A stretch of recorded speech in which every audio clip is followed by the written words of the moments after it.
کاتێک حکومت پەنابا بۆ ئەوەی کەوا ڕێکخراوی خێرخوازی قەلەبووی زیان لێکەوتوان بکرێتەوە. ئیتر ئەوە لەو کاتا حکومت خۆی ئەعلانیەوە کە ئێمە پێویستمان بە حکومت نییە، چونکە حکومت ئیزافەیە لەسەر ئێمە، حکومت بارە لەسەر ئەم خەڵکە.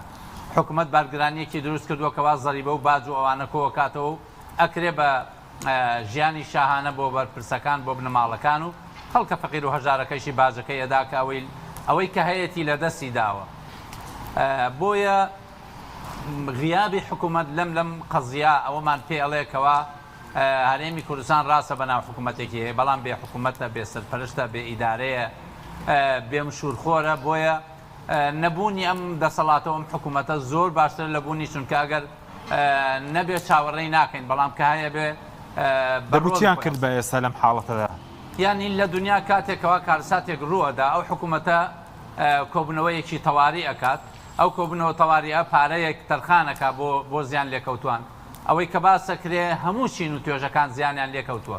لە ئێستادا حکوومەت چاوەڕێەوەیە ڕێکخراوی خێرخوازی و شارەکان قەرەبووی زیان لێکەوتوان بکەنەوە. ئەمە یعنی بوونی حکوومەت لە دنیا ئەبێ دوو فاکتەری ئەساسی هەبێ کە بریتیە لە پاراستنی ژیانی خەڵک لە ڕووی ئەمنیوە و لە دابینکردنی خۆراک بۆ ئەو خەڵکە، یعنی ئەمنی غیزایی و ئەمنی نەفسی.